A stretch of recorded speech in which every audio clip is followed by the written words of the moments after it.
My name is Harpal Kochar. I'm a college admissions counselor. I've been doing this business for the past 8 or 9 years. And I have been, in some ways, I was an accidental college admissions counselor. Got involved because my kids needed help and I couldn't find some counselors who could do the help. So I took a hiatus from my software engineering career and became a college admissions counselor. So I've been doing it for 8 years, member of the college admissions counselor forums, part of conferences. So I'm totally a bona fide counselor member right now. Okay. Here's a survey we did. All of you answered this survey before I got on this call and asked you a question about what's mostly concerning to you guys. What do you really care about? What concerns you most? And the question that came back most important was standing out from your peers. Okay. This was what most of you answered. Saying that was important, how and where to start. So this is standing out from your peers is very important. And given the world of ChatGPT and curved grading and stellar recommendations coming from teachers, I think the one thing that does stand out is competitive exams. And that's an area my company has been working a lot to help our students with. Standing out from peers, how to and where to start. This used to be my problem as well, even when I was coaching my own daughters. How do you start the process for math competitions, physics competitions, or college admissions, list building, any of that? So knowing how to start and getting into analysis paralysis was key, and that many of you have asked that. Building the right profile. There is no right or wrong profile. So there's an interesting profile or there's not a very interesting profile. So our goal is as a team, students and counselors, to build together an interesting profile which the student enjoys doing and it reeks from the application. Choosing a major or field.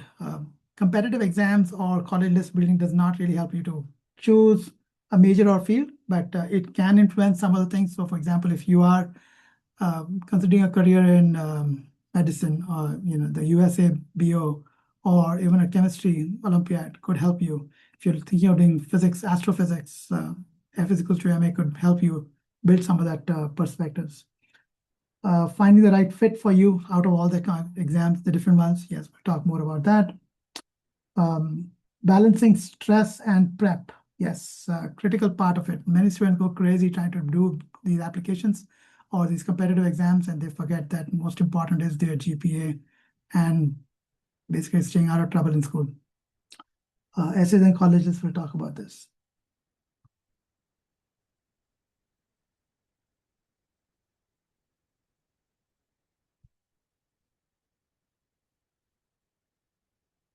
Elizabeth, you raised your hand, so I'm going to allow you to talk. So if you have a question that you wanted to ask, please go ahead and ask.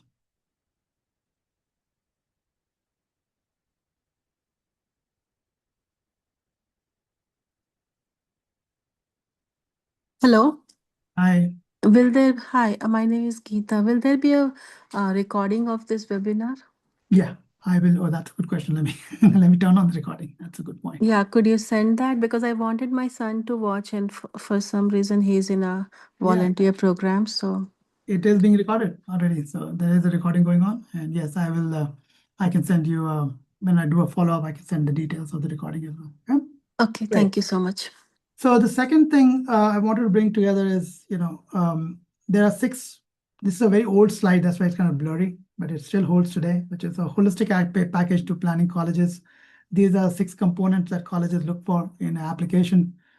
Competitive exams kind of play around more on the demonstrator interest. I want to emphasize this, that competitive exams are not a replacement for your GPA or the APs. GPA is super critical. AP is not going crazy. Deliberate APs, 5 or 6 APs across your high school career, very purpose-driven APs is important. But I come across students who have a lower GPA or have not taken as many APs, and they start going for AME qualifiers and stuff. That works to some extent, but the big schools do not want to see that. They want to see a standard, very good competitive GPA, having pushed yourself. Elizabeth, go ahead. There's a question. Your hand is raised. Okay, I will lower your hand.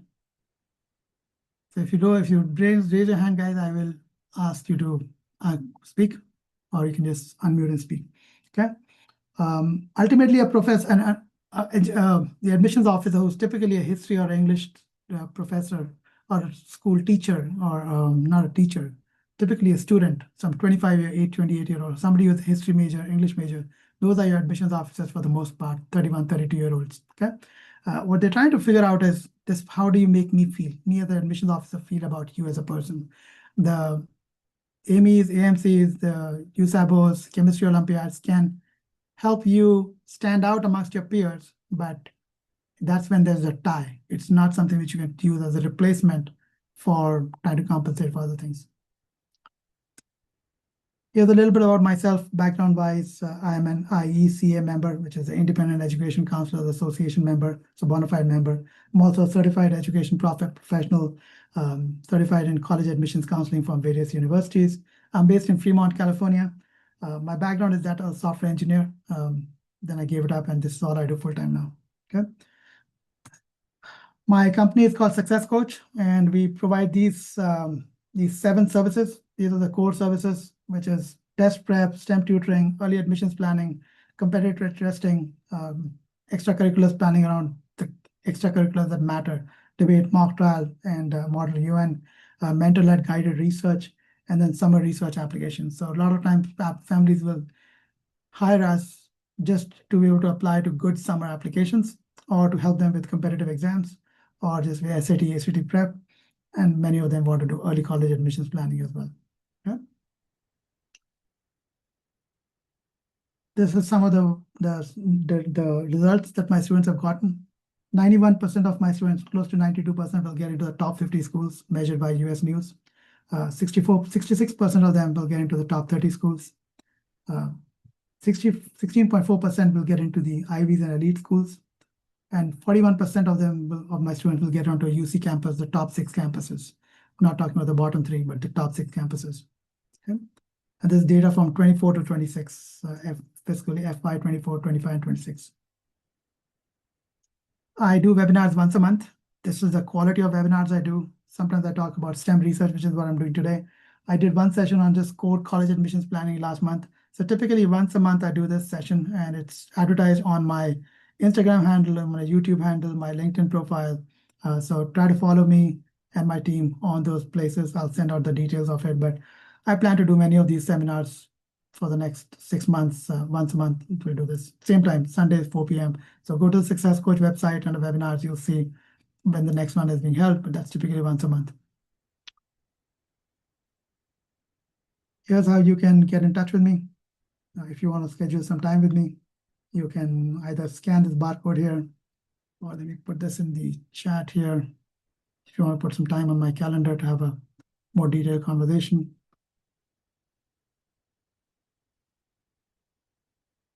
If you want to visit us, I'm putting some details in the chat. These are my Instagram handles. Subscribe to our Instagram page, our YouTube page, or just come to our website and sign up for the newsletter. Okay.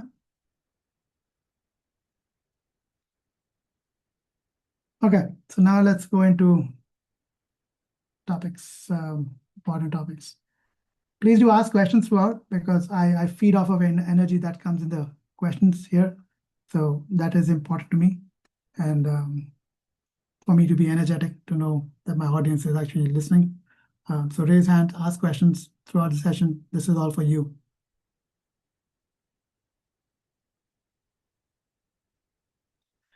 Okay, we'll spend about 10-15 minutes talking about building smart lists for college applications, and then we'll move to the competitive exams. Okay. Evidence-based planning is very important. Okay, we'll talk more about how evidence-based list building is, which is using data to make your decisions, not emotions, not saying I'm going to apply to the top 20 schools on US News. That's a recipe of disaster. Making a decision, a well-balanced decision based on data, is what we coach our students to look at.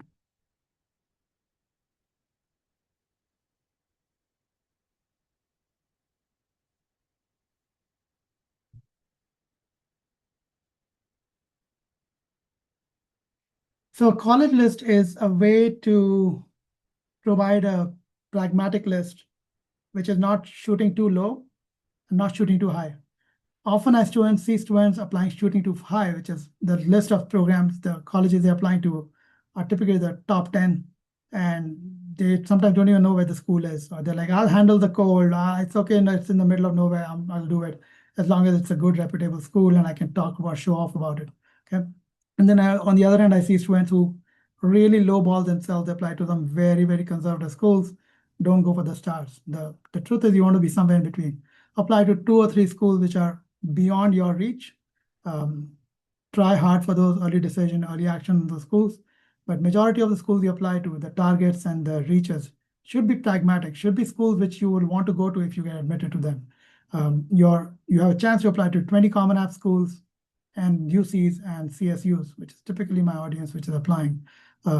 And we tell you to apply to UCs through the UC application. CSUs have only the CSU application, but 20 schools in Common App, 3 of those should be in your super reach school, which are pretty hard, like a lottery school, like an early decision school you'll get into. About 7 or 8 should be in your reach, about 5 or 6 should be in your target, and at least 3 or 4 should be in your safety. Now, these are schools you will actually go to, okay? Do not, you can have your UCs as your safety, the bottom 4 tiers, but don't put schools in the list if you're not going to go there, okay? Affordability is becoming huge. Strong fit, sure, you want to look at something that's important to your major, culture in the campus, learning style. These things become very important to a person, and counselors or even ChatGPT can give you a lot of the answers of what you want to look at. Okay? Look at a fit for that school, and school will publish a lot of data about their GPA, about things that are culture on the campuses. You can think that through. Okay? Affordability is critical, and so is the career and grad pathways. So what I'm seeing a lot more right now is parents asking me about affordability. The value schools are becoming important. So government schools or public schools which are having ROIs very clearly. Like schools like Northeastern, believe it or not, students are getting in, but they're not taking it. Even public schools like UMich, which are very expensive, or NYU, people are not going there. Yeah. So because they're very expensive. So the value schools is becoming more in the vogue, given the world we are in right now, which we don't know how valuable the degree will be in 4 years. So this is kind of the framework I was talking about, selectivity framework. Super reach schools, 2 or 3 of them, very low admit rates, and reach schools and safeties, and kind of targets. So safety should have been lower down. The reason it's a little further up is you don't want to have too many safeties. You want to have more of the targets, okay? Where there's a fit of GPA, rigor, and profile, so solid, strong foundation. Your reach will be 4 or 6 schools.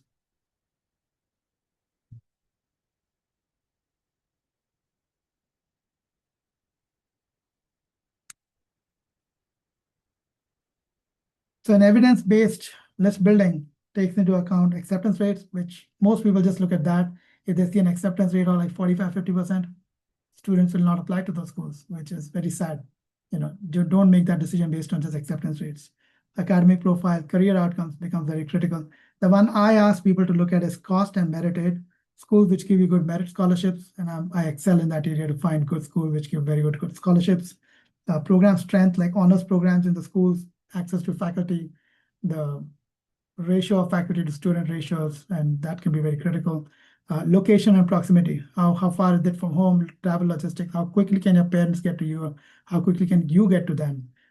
Geography, sometimes students just don't, they say they'll be okay with going to East Coast and schools up north, but the reality is they've never even gone to Lake Tahoe or spent like 1 weekend in Lake Tahoe and they think they can handle the cold, which is not true. Okay? Time zones matter, frequency of visits that you want to make to home, proximity to medical facilities and major metros becomes hugely important for medical students who are prone to, you know, depression or anxiety, which like 80% of the students today are. So that access to proximity and location is super critical. Okay? An example of a school is Urbana-Champaign, okay? UIUC, given some examples of it, and this is just some acceptance rate details. Acceptance rate is overall 45%. You know, sure, for CS it's much lower. So knowing acceptance rates for the majors that you're applying to is super, super, super critical. Okay, don't look at just blanket acceptance rates and make a decision based on that, or not make a decision or in that period. Academic profile of the students who get in over there, knowing the GPA of those students. If they're in the like 56% of the people who enrolled in 2028 class, but top 10 of their classroom. Okay, so you know that academics matters a lot to Urbana-Champaign. Okay, it is a test optional score, but pretty much test optional is no longer test optional now. Given the data that we got from the UCs just about SAT, ACT scores like 2 months ago, so there is nothing called like test optional anymore, even though they call it that. You have to provide a ACT and SAT scores, and the scores better be in the 33 plus range for ACT and the 1475, 1480 plus in the SAT range. We'll talk more if that's important to you. Okay, career outcomes, especially for CS in this case, it's something very interesting over here. If you look at CS plus X programs at Urbana-Champaign, it's 18% acceptance rates. CS on its own is 7.2. So most of my students will apply to the CSX programs, not CS directly. Okay, which are actually a lot better programs anyways. Program strength, merit aid, details. I put this kind of data about every school that my students will apply to. So you can do the same thing you can do through Claude data, but it's really making it more actionable, which is where a counselor gets involved. Okay? Because we know the criteria what the students are wanting to do. Our 5-step process with families is we get clarity into goals, which is what's your budget like, how far are you ready to go away from home, or public versus private, post-grad, what you're going to be doing. So, what's the money that's available in the pot for doing. So if you're going to go to med school, we highly recommend students do not go to private schools in undergrad, simply because there's only so much money a family has. Okay?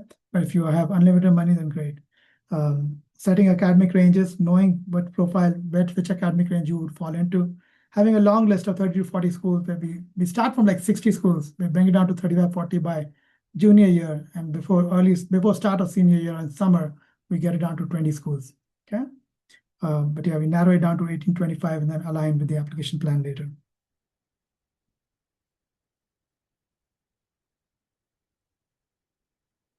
Having your major aligned list, which is a list of schools which are specific to your major, thinking it through all the way versus just high level names of schools is critical.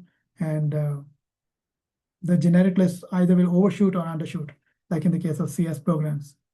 So knowing that is important. So when you apply to pre-med or biohealth programs, what becomes very important as you're putting a list together is clinical research access of the schools, the track record of med school acceptance from the schools, strong science department. So make sure you go through this process to build your college list. Okay. Then, like I said, college lists might not be sounding too critical for a 10th grader, but it's important to start thinking. Are you ready to go to a large school versus a small school? Going through that process of thinking is important. Okay, I'm going to move quickly now to, I'm going to close out on this one. So what matters for engineering bound students when they're putting a college list together is the ABAT integration, ABAT accreditation, which is basically knowing if an engineering school is ABET accredited, and you can figure out if it is or it is not. Most schools which are accredited are very, very good. They're known. So that becomes an important factor when you're looking at engineering schools, which is more like 30-40% of my students want to go to engineering. The rest, the 20-30, want to go to pre-med, and the rest want to go to CS and business. Very few really choose to go to liberal arts colleges, which is unfortunate, but that's just what it is. Okay.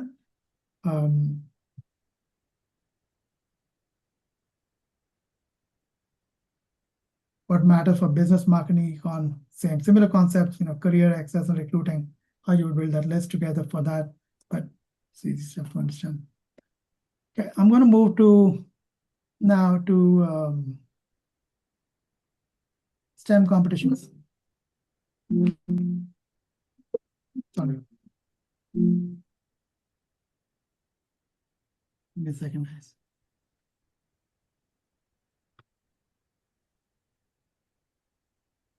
Sorry about that.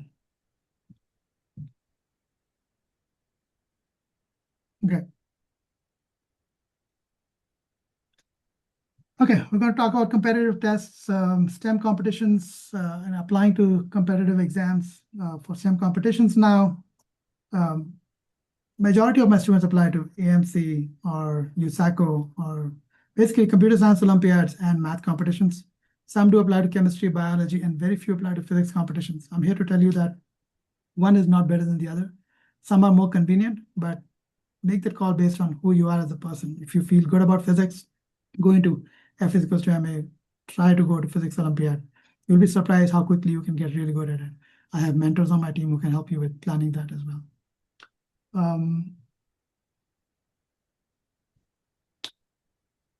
So as I said earlier when we started, what's the college admissions impact of applying to or going through these USACO and AMC kind of testings? They do serve as differentiators, but they would qualify for as tier 1 activities. But this, again, like I said, they don't replace your academics. I've had several good students, AME qualify as USAMO, students, but they didn't get to good schools simply because the GPA was lacking. Okay, so and you have students who think they'll game the system by doing that. It doesn't work. Okay, so bottom line is do not spend too much time on these competitive exams. Do this planning in the summer, but don't throw away your GPA just planning for this stuff.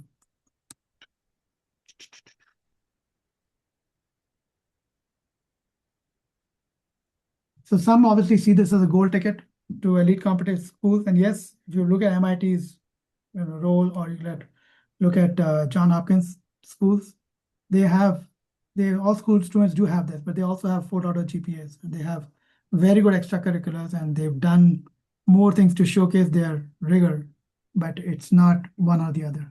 Okay. So competitions alone don't get you in. Competitions do matter. They showcase your demonstrated interest towards things. What admissions officers are looking for is not just accolades. Like, for example, if you got through with USACO or you got through with the US Olympiad biology, okay? They're not looking for you to just say that you did that. It's part of a larger story. You can make it part of your story to say when you did this exam or when you learned something along the way, what led to it and how you use what you learned in the Olympiad, the exams, to apply for further research. So the milestone on its own is just there, it's an activity, but bringing it into your essays or bringing it into your recommendations by way of helping others, so your teachers of that subject matter know that you've done that work, part of your brag sheet becomes really important. Okay. Competition achievement paired with research and project in the same field, what makes it compelling? Okay. Like I said, no higher score is no accompanying personal story, that becomes a problem. A narrative that competitions authentically reinforce that you are a competitive student on your own. You are self-driven. You need to see that. Right?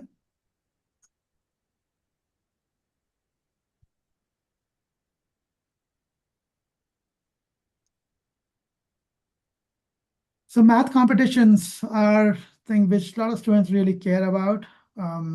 Again, I meet very ambitious families.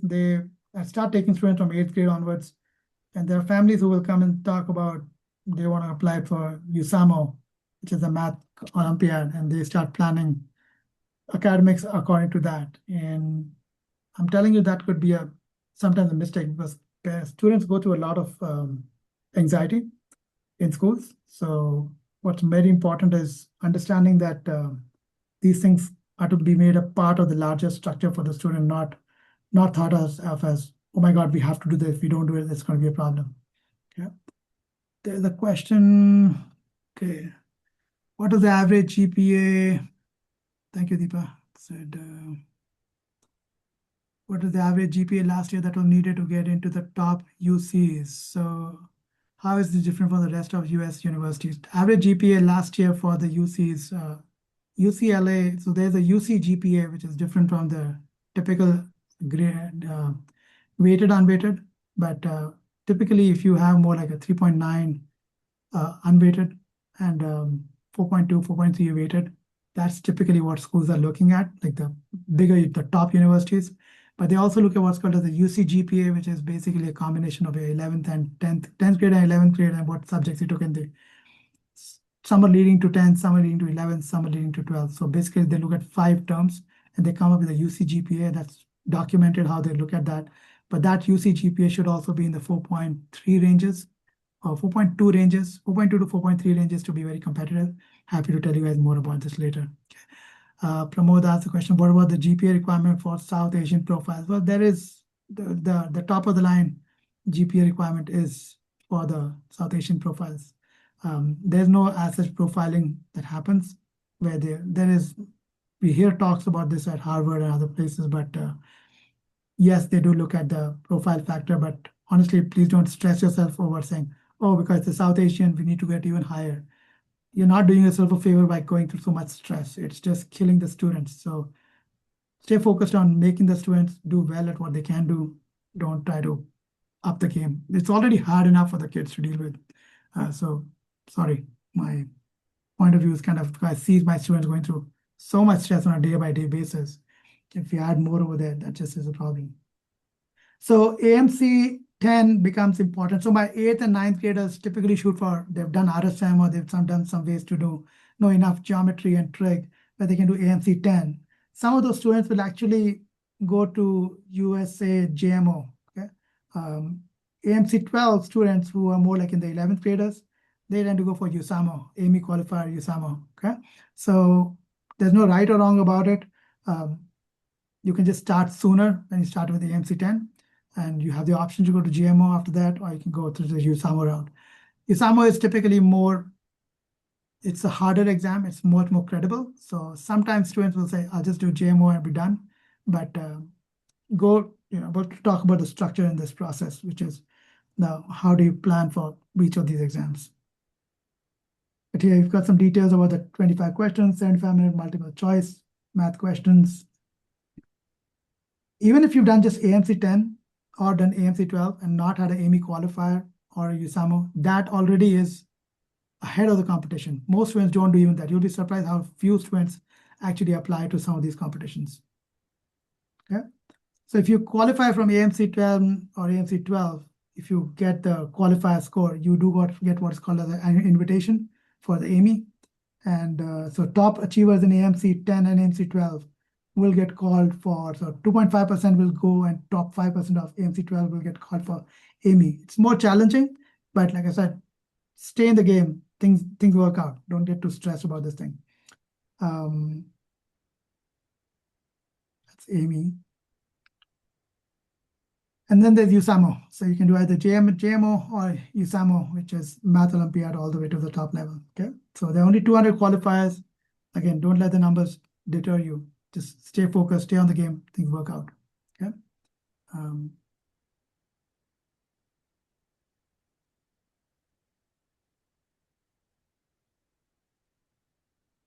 Okay.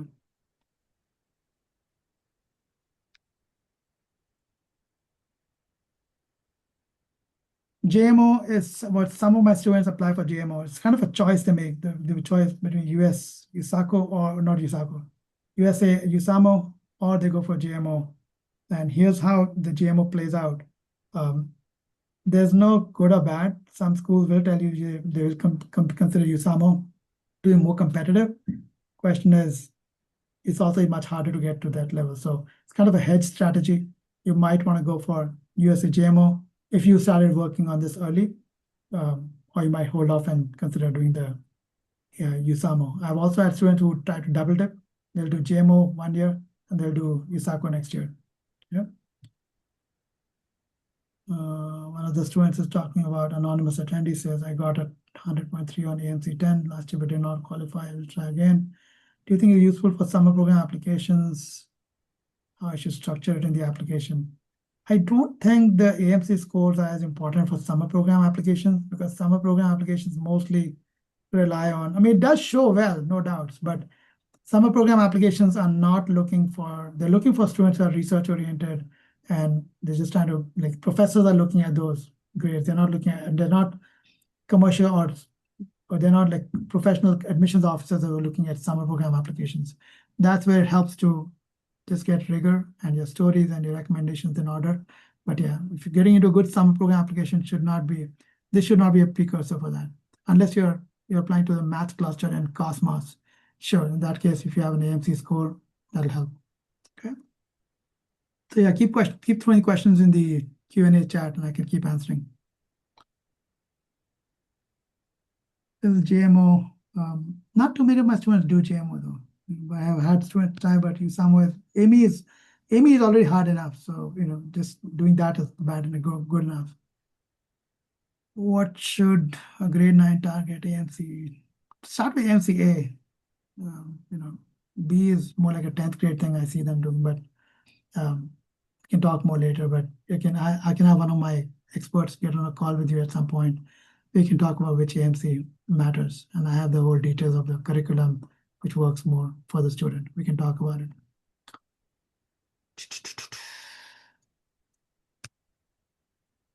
Okay, so let's talk beyond math competitions. Let's talk about the chemistry. I do have, I know because math becomes the USACO or the AMC becomes important for students. I did find a slide deck of I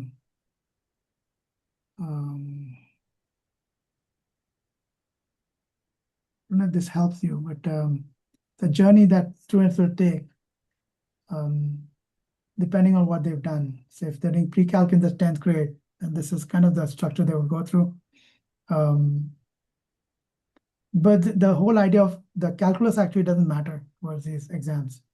It's less of calculus, is more like the pre-calc and the trig and algebra to geometry. That's what they're looking at. Okay. So like I said, it's rarely calculus that they're looking at. So you can still keep doing calc, BCM, multivar in parallel, but it does not impact the kind of your performance in the test. So keep that in mind. But if you are doing an AME qualifier, most engineering schools right now, top schools for, in general, they want to make sure you have calc, BCM, multivariable calculus in your profile. So, and then of course these qualifiers become important along with that. So I have a whole structure around what you need to do summer before 10th grade. I'm happy to have this conversation with somebody who wants to do it later, but just thought I'll share this slide with you.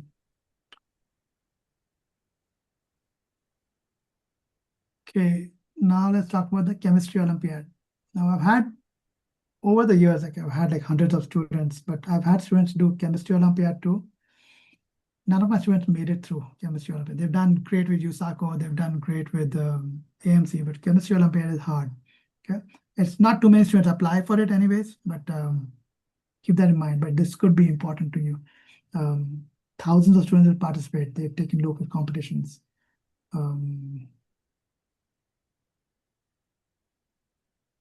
So giving it a shot, particularly if you're going to be doing chemistry later, even if you attempted it, it's an important achievement to talk about in your profile. Okay. Some anonymous attendee asked, "What would you rather suggest self-studying more APs or taking real college courses on community colleges near my house?" I think it's much better to take APs in the school. So self-studying for APs honestly does not change your GPA, your weighted, unweighted. It only shows that you took an exam. I'll see sometimes students taking 10 or 14 APs, self-studying for APs. Doesn't really make a huge difference to your application. It just shows them you are desperate to get into a large Ivy school, but you're much better off doing deliberate specific APs in the school and taking college courses. If you've taken college courses, that's great, because that's, again, a professor who you worked with and you've got college credits there.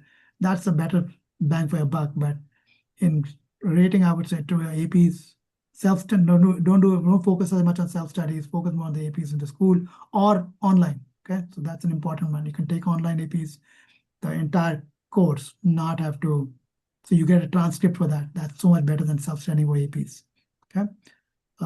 Remember, there's a big difference between college admission level APs and college credit level APs. Self-study of APs impacts college credit, but it rarely impacts college admissions. And most of you are looking at college admissions, not at college credit. So college admissions is mostly with APs you take in the class or online through online high schools like UC Scout. I'm happy to talk about that to you guys.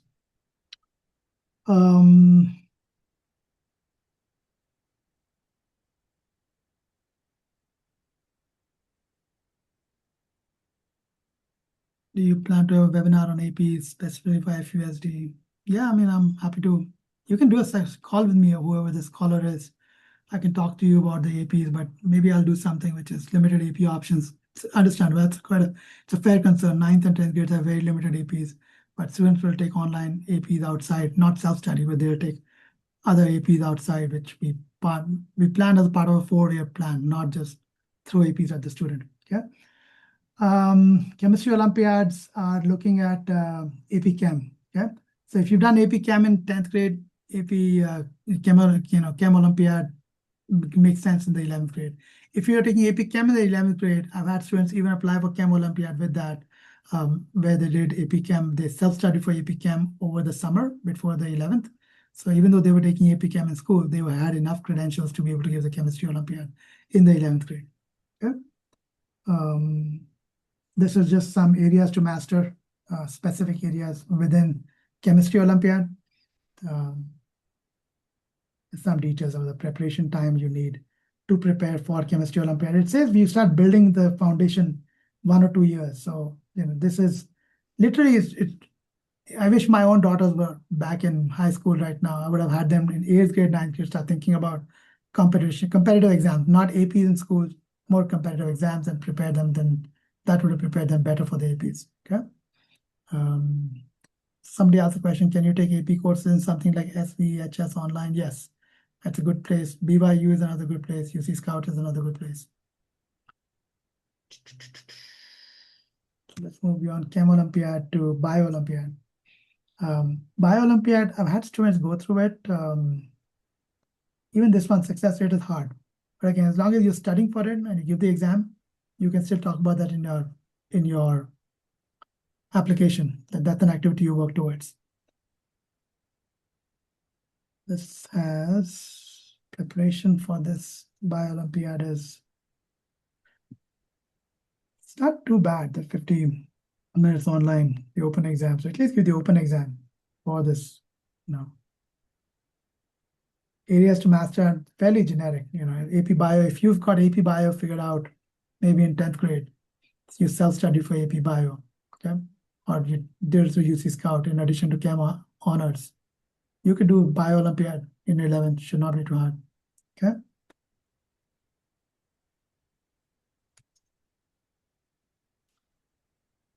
Physics Olympiad is an area my students do try for. Most of them do F is equals to MA screening, initial screening. Okay? They stop right there. They don't go through too much detail, but that's also a matter of time before which we are able to push our students to do that. So even doing F is equals to MA exam and getting a respectable score there can be useful towards college applications. It can showcase your own interest towards physics. Preparation-wise, they say strong AP Physics C is essential. Many of my students will study the specifics for Physics C, even though they're doing AP Physics 1. They'll self-study with some of my tutors for these specific ideas, which are used in F is equals to MA, because it's a chicken and egg. AP Physics C is typically provided only in 12th grade. And if you did F is equals to MA after 12th, or in the 12th grade, it doesn't matter towards your application because you already applied to colleges at that time. Okay? So you want to make sure that you kind of plan this. So you're planning for the AP Physics C specific concepts for F is equals to MA in the summer before 12th grade. Okay? And then give the exam, or between 10th and 11th, you're still studying for AP Physics 1, pick up those concepts.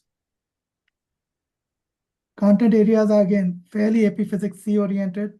But as I said, I've had students who've been able to get this through by working with private tutors. Yeah.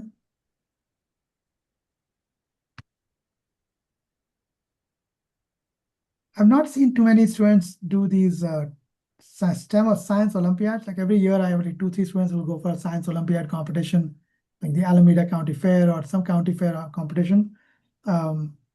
It actually shows really well on the application, even if you did something very small. But the fact that you went to a state level competition or a county level competition and did some research work shows really well on the application. So keep that in mind. First robotics, I'm not a big fan of first robotics, but it's a great competition because it takes a whole lot of time. As students who are doing FRC or first will come and tell you how much time those parents and students put together. Not worth it, I mean, in my humble opinion. You have to do it, you do it, but you're better off doing science Olympiads. Okay?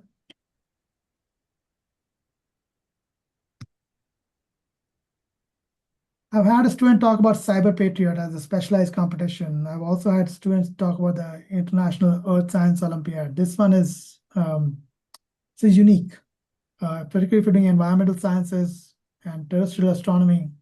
This could be useful. So keeping this one in mind, International Earth Science Olympiad. One of my mentors or one of my students, one of my counselors did this and she went to Harvard. because this was a unique Olympiad that she studied for. Okay.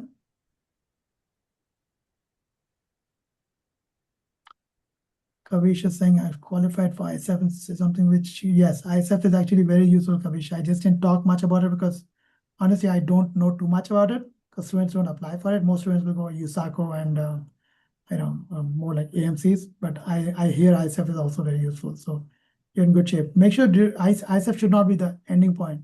It could be a starting point in application to build a narrative, but don't just leave it there. Somebody asked a question about national level science piece. I don't know much about science piece. None of my students have done that. Okay. Elizabeth asked the question, oh, what about community college courses or expensive summer camps like Stanford program, Stanford's program Cosmos. Community college courses can be useful. I'm not a big fan of those. I mean, there are cheaper summer programs, there are online summer programs we can talk about. There are some government-run summer programs. You don't have to go for just expensive programs, but community colleges have their own concern because they don't count towards your weighted or unweighted. They can show towards demonstrated interest. Community college in programs actually work if you're going to take a AA degree. So, but if it's a dual enrollment, great, do it, but not community college courses on their own.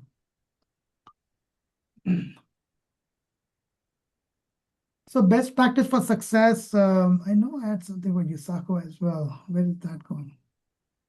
Okay, I don't know if I have the slides for USACO, but USACO bronze is, let me see if I have USACO bronze. I'm going to talk through. Because that's an area I know I wanted to talk about. For some reason, I don't see the slides here. So give me a second.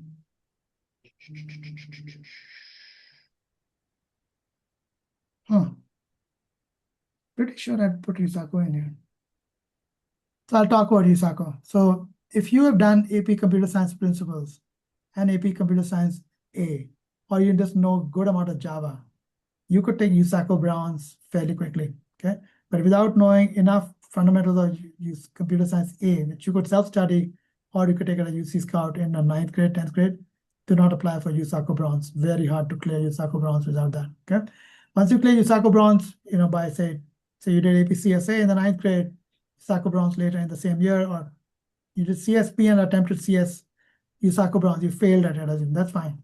In the 10th, before in the summer, USACO, or just do APCSA, then prepare for USACO bronze in the from summer all the way to November, give USACO bronze, and then start studying for silver and gold. Okay, you could clear both of those pretty much in the same year if you really worked harder towards it.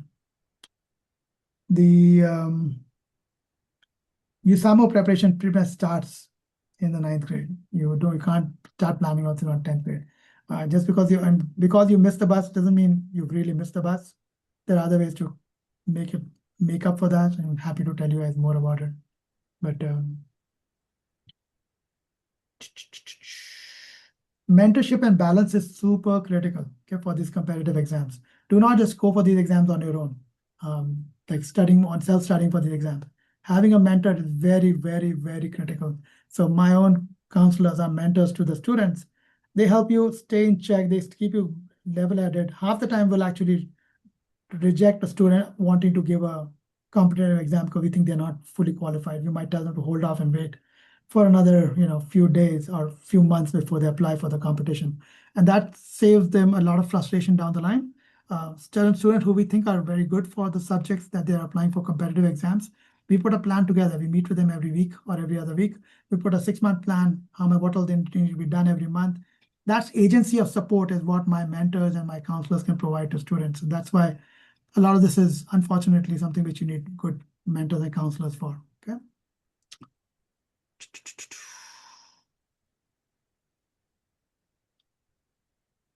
Somebody asked a question, does it make sense to do all AP physics courses from out? Okay, these are questions I'll take at the end, okay? So I want to make sure I get through with this thing because there are a lot of questions out of syllabus coming over there. But yeah, so 9th grade typical focus is you focus on AMC 10 or USACO bronze, local computer science, local CS fairs. This is how you start learning to fail and to succeed later. Okay? 10th grade is really about planning for AMC 12, pursuing AME qualifiers. advancing to USACO silver level. Again, like I said, there's an expectation you got some computer science, Java skills even before ninth grade. Sometimes students have it, sometimes they don't. Sometimes they're ready to invest time with us on it. We make it happen then. But 11th and 12th grade is when, this is where the rubber meets the road. This is what we separate as they call, we separate the boys from the men. Okay? This is when things become really hard, like STS, Regeneron, or international Olympiads. These become very important. But mostly USAMO qualifiers in the 11th grade, USACO gold. I had a student who did USACO platinum just last year, but we got him into some good colleges, but not. His thought was he's going to, once he's done USACO platinum grade, he'll get into MIT and others. His GPA was severely lacking at C's and B's, multiple of them. So we tried, but that tells you that GPA is still the kingmaker. Okay. This is a reference guide for you all, and you can take a screenshot of this.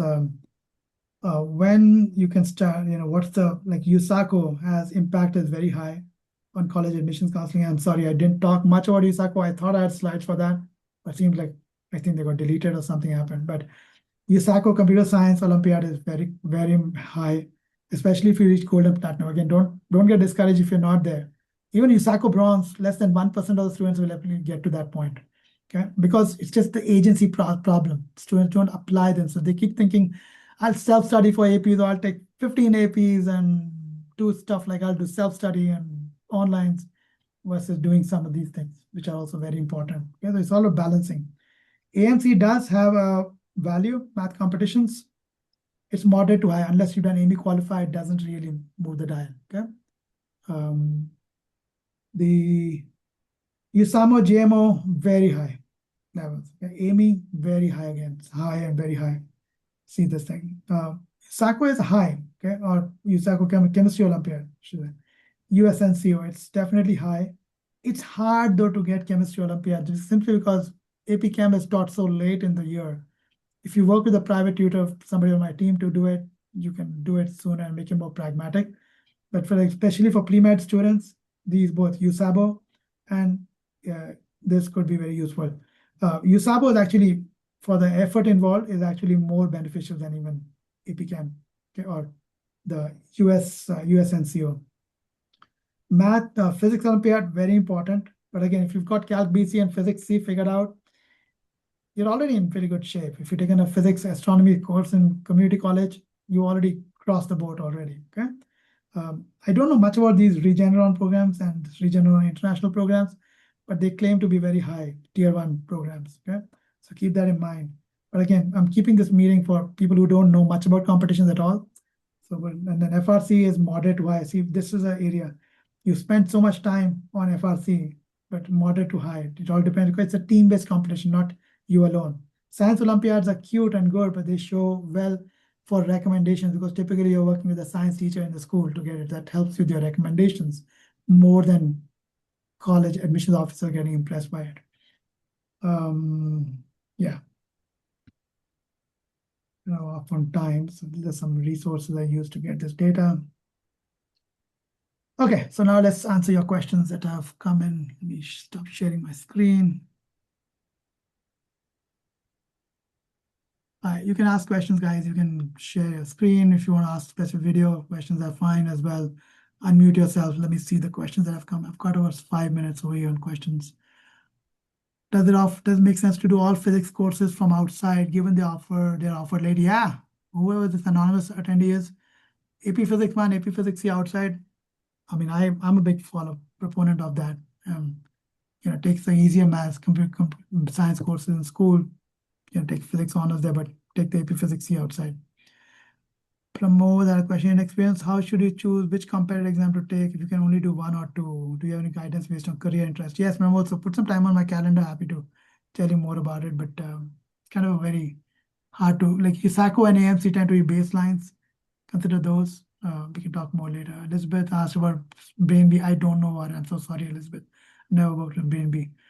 How can we start a research project? Is there like a program or something? Yeah, research projects are great to showcase demonstrated interest and personal passion, but don't go crazy trying to build a research project, or don't spend thousands of dollars paying some external institute for a research project. Build it on your own, work with a science teacher in the school. The recommendations will show it. If you work with a team of students to do it, shows that shows in your community work as well, experiences. Then Elizabeth asked, do you need to attend competitions like USABO every year, or should we take one time? I'm sorry. Do you need to attend the competition like USABO every year, or should one time getting it semifinals be? I think it taking one time is good, because like I say, it's part of building a narrative about what you did. Build on that. Like, if you did some science projects or research later, this is mostly a filler in between. But yeah, we can again talk to me offline. We'll talk more. If there was one extracurricular you could choose from a STEM related major, that's a very generic question. Extracurricular, I can happy to do that one-on-one, but I can't answer that without knowing what you want to talk about. Pramod asked, in your experience, how should you choose which competitive exam to take, one or two? We just talked about that. Okay. How much impact do research programs like ASDRP or Cosmos have on overall impact on a specialization? Honestly, believe it or not, it's does not have the kind of impact you thought it will. It's become more of a fad. Everybody wants to go to Cosmos. I've had students struggle to get into college, even though they had Cosmos on their application. And I've had students who went to phenomenal schools when they had Cosmos. I've had students go to phenomenal schools where they did not have solid science research projects on their, like the super expensive $10,000 program. So it's mute. ASDRP is a very good place to learn. It's not very expensive. Cosmos is on the higher expensive side. It does teach you a lot of good things, but like I said, it's part of a larger narrative. It's not what you based your decision saying, oh my God, is my application competitive or not? Can you share trends on CS application anonymous? I can do that later. I don't have data right now. It's a very generic question.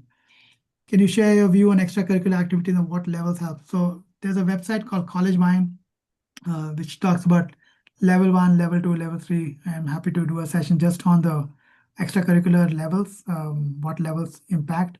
But College Wine's website talks about the extracurricular, what is the level 1, what's the level 2. Try to stay away from level 3, level 4s.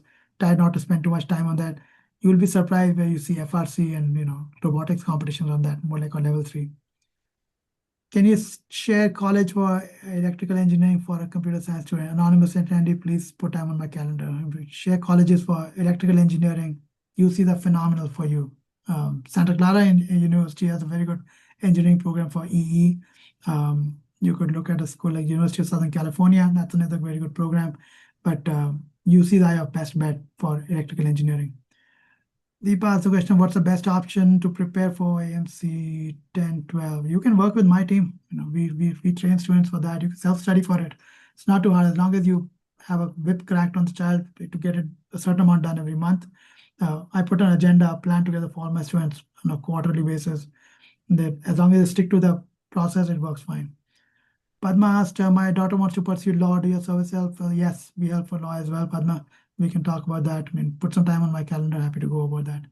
What about volunteering? Does it have impact? You volunteering like going to a temple and doing food banks and or hunger things or shelters. I don't think those have impacts because everybody writes about that stuff. Even Eagle Scout for Boy Scout, Eagle Project does not really make a difference. I think what makes an impact is something very genuine from your heart, which you're working with and impacting a certain set of students with. Think about that, okay?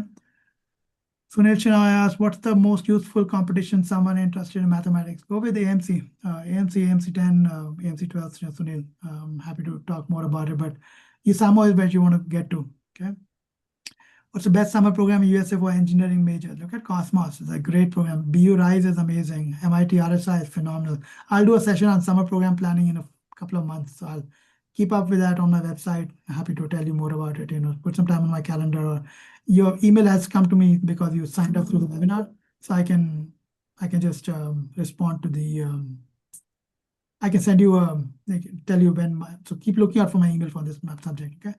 Best colleges for biofield, very generic question. Look at US News, you'll get it. What about varsity player? Elizabeth asked. Players, it's good. You've done some playing work, but again, connecting the varsity player of sport to academics and to competitive thinking or to community help that you've done is more important than how many levels you went to on your own. I mean, Admissions officer second tired of listening to stories where we lost tournament and the team's morale was really low, and then I went to everybody and I helped them get the morale and we won next time. Doesn't fly. Okay. Kumari Rimchim asked, do you have a suggestion of a college and university for aviation? Yes. How do you guys train for that? So aviation is I'm blanking out on some of the schools like Purdue and all are very good aeronautical engineering, but aviation, there's a school in Arizona and Florida. I'm forgetting, just blanking out on their name. They're really good for aviation. So yeah, it's a private school, forgetting the name, but they're really good for aviation. Okay, it looks like I've answered all the questions in the Q&A sessions. If you have any questions, you can just unmute yourself and ask questions right now, and I'll answer the questions.